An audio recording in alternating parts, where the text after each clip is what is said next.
that Ukraine will become a member of NATO. So the question is exactly when and when the invitation will take place. But that was not the main issue of the debate last night. Okay, we'll go to NPR, fourth row. For Deutsche Welle today. Thank you. Mr. Secretary-General Terry Schultz, yesterday there had not yet been confirmation of the death of the Hamas leader. Today that has happened. You spoke about terrorism in your opening remarks. This is a big concern for NATO. Has there been an assessment as to how this death will impact the fight for terrorism that could very well affect NATO allies, if not the alliance's own efforts? What is your assessment of the Well, let's not forget that this man was instrumental, basically the main architect behind the attack, the terrorist attack of Hamas on Israel on the 7th of October 2023, which cost 1,200, 1,300 people their lives, which was a full terrorist onslaught attack on Israel. So, as I said yesterday, I will not personally miss him. Obviously, there is the wider question of terrorism. NATO is, of course, vigilant in making sure that the alliance stays safe, and terrorism is a particular point of attention for the alliance. We are not involved as an alliance in the Middle East. Obviously, we take a careful look at what is happening because of our NATO mission in Iraq, but that is not playing a role there in the fighting taking place now, let's say Israel and Gaza and Lebanon. But still, we want our troops to be safe, so that is a particular point of concern. So in that sense we are. And our allies, obviously, are on a day-to-day basis navigating the crisis. But again, NATO itself is not playing a role there. Okay, we'll go to Fuji TV, please. Thank you very much. Fuji Television, Japan, Yamagishi. Two questions about the IP4. Yesterday, the Japanese minister shared and introduced about the situation around Taiwan, about the Chinese military exercises. Hearing this, what is the message that NATO is sending to the region or to the specific countries? And secondly, what are your plans for the next steps with the IP4? Are you planning to invite the leaders of the countries? Please share your plans. Thank you. Yes, the positive of having this relationship between the Euro-Atlantic, so NATO, and our partners in the Indo-Pacific is that we can exchange information, that we understand at a more detailed level what is happening. Because we cannot think that what is happening here is not impacting on the Indo-Pacific, and what's happening in the Indo-Pacific has a direct impact on what is happening here in the Euro-Atlantic.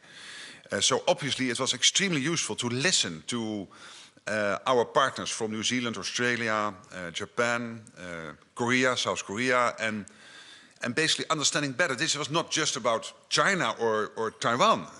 This was about all the developments in the region playing out, including what is happening now with North Korea, which was a particular focus, of course, of the Korean representative yesterday. And that is, I think, the strength. So, and therefore we want to expand on this. And it comes to your second question. I think the positive here is that the meeting was the message. The fact that the leaders were coming was the message itself. And now increasingly, we are moving beyond that, and we are getting to the content part. For example, industry, an issue for the partners in the Indo-Pacific as well as here. How to ramp up industry production, innovation, and how to deal with cyber threats. So all these issues we decided we want to work closely together on. We are already in many cases, like with Australia and Japan, and others with Korea and New Zealand. So that was very positive. And yes, we will continue this, and I expect leaders and defense ministers and others to participate regularly in events in NATO. Okay, AFP, please. Good morning, Secretary General. Olivier Beau from AFP. I would like to go back on the dinner last night. Are you satisfied with the answer given by the allies to the President Zelensky victory plan? Did you get the unity you promised yesterday to President Zelensky, unity of the allies, of course? Thank you. There is total unity in this alliance that we want Ukraine to prevail. We want Putin not to get his way, because this is about our values, about our collective safety. And for all these reasons, we will continue making sure that Ukraine has what it needs to, in terms of military material, goods, etc., all that aid getting into Ukraine to fight off the Russians and this Russian attack. That doesn't mean that yesterday we discussed line item by line item the whole victory plan. That was not a debate last night. We respectfully took note of it. We all agree, I believe, I didn't take a poll in the room, that it is an important signal that the Ukrainian government and the president have aligned themselves on this victory plan. This will no doubt be part of the ongoing discussions with Ukraine. But the main issue last night was how to make sure that nobody in Moscow might think that we want to slow down or whatever. No, that we want to ramp up industry production, to replenish here and get more aid into Ukraine, that we want to support the Ukrainian defense production capacity, because there is a huge capacity in Ukraine themselves to produce, for example, drones and other things. And to keep, of course, all the support from the alliance in terms of training, etc., ongoing. Therefore, Wiesbaden and SETU, the command we are setting up, crucially important. Okay, over to Swedish radio, next to AFP. Mr. Secretary-General, why not give Ukraine invitee status as a future NATO member, comparing with Sweden and Finland? And I even asked you yesterday morning about Middle East. Could the killing of Sinwar lead to something more worse or better in the context of the NATO member state? Yeah, on your second question, we follow, of course, the developments in the Middle East extremely careful. And we are highly worried about the loss of life, and not about this one gentleman, because there I cannot feel sorry for him, but of course the many people losing their lives at this moment in Gaza, in Israel, in Lebanon is heartbreaking. And therefore allies, as I said before, they are trying to do whatever they can to navigate this crisis. But NATO is not part of what is ongoing now in the Middle East. We are a transatlantic alliance, and as Jens Stoltenberg said before, we cannot solve every problem in the world. We really have to concentrate on the things we are working on.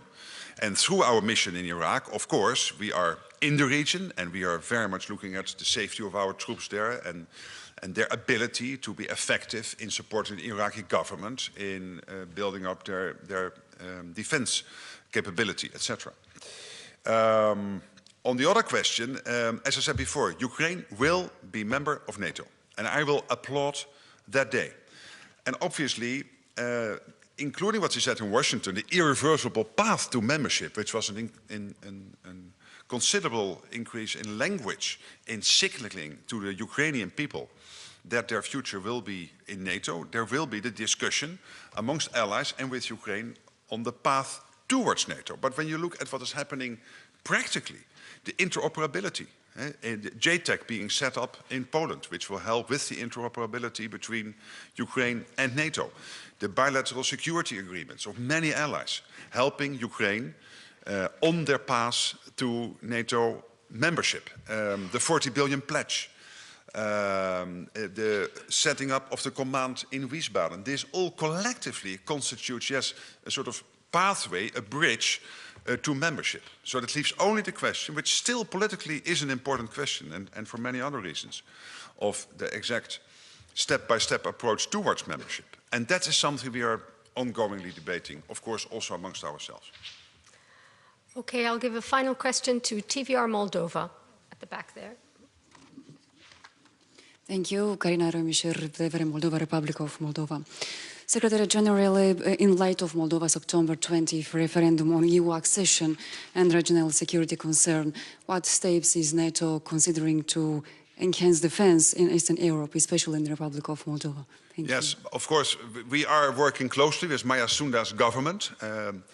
Can I personally applaud her leadership of what she is doing and trying to build a stable democracy in Moldova, which is able also to protect against all the particularly hybrid interference which is taking place from Russia. Hybrid interference, including Moldova, we see with all allies, but also with Moldova. Russia clearly has a goal here, which is to somehow derail Moldova's pro-European trajectory. And we are helping them in every way we can in building their defense capabilities, helping them in countering disinformation campaigns and everything else to make sure that they are as strong as possible to counter this and that free elections can take place and that Moldova can develop as a free society, which I really wish for you will happen. Thank you very much. Thank you. Thank you. Have a great weekend.